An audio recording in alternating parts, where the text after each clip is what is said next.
Have you ever been on the back of a bull or bronc that starts bucking in the chute and kind of tossing you around while you're trying to get ready? Or been trying to get cattle in the corral and they keep splitting in two different directions as you're trying to get them in? Well, I'm Jesse McCarthy with Copies of the Cross, and this is the short go. See, when you're on the back of that bull and he's jumping around in there, and all of a sudden you feel that big hand of someone come and grabs a hold of your chest and just says, "Go about your business, pard, I got you." Or you got those cattle that are splitting on you and another cowboy rides up over the ridge just in time to give you a hand and get him corralled. Or maybe there's something where you just need an extra hand in a job you're trying to accomplish, or someone just to come alongside you and say, "You're doing all right, keep going." Well, see, we as Christians are called to do the same thing when it comes to our spiritual walk. To be that guy who comes up alongside you and says, "Hey man, I got you, keep going." Or to say, "Hold on, you're not doing this right, let me help you." See, Galatians chapter 6, verses 1 and 2 says, "Brothers, if anyone is caught in any transgression, you who are spiritual should restore him in a spirit of gentleness. Keep watch on yourselves lest you too be tempted. Bear one another's burdens, and so fulfill the law of Christ." Also in Hebrews chapter 10, verse 24, we read, "And let us consider how to stir up one another to love and good works." And one more in John chapter 15, verses 12 and 13, we read, "This is my commandment, that you love one another as I have loved you.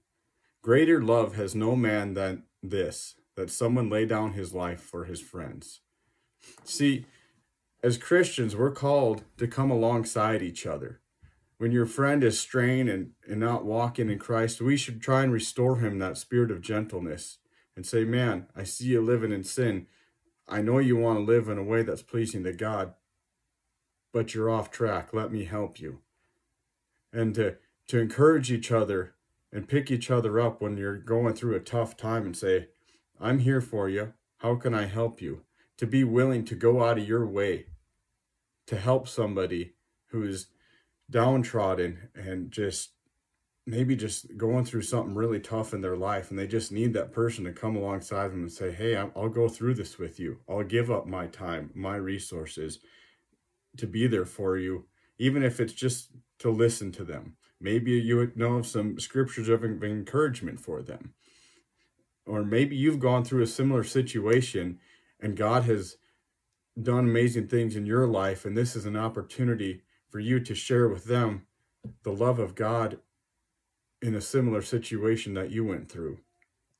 See, as Christians, we need to be engaged in that level of friendship, to be that guy or that gal who comes alongside and is willing to do that for other people.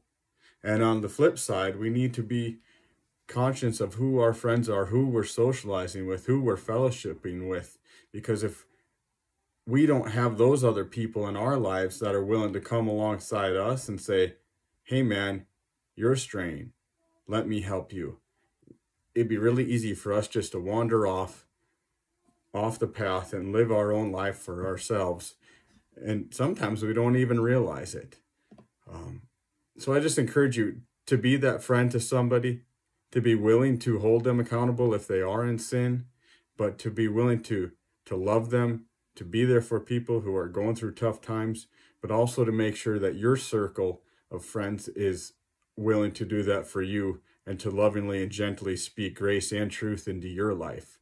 So guys, I hope you find this encouraging and you're willing to engage in those kinds of situations, because not for your own feel good, but for the love of those other people and for the glory that it will bring to Christ. So take care and God bless.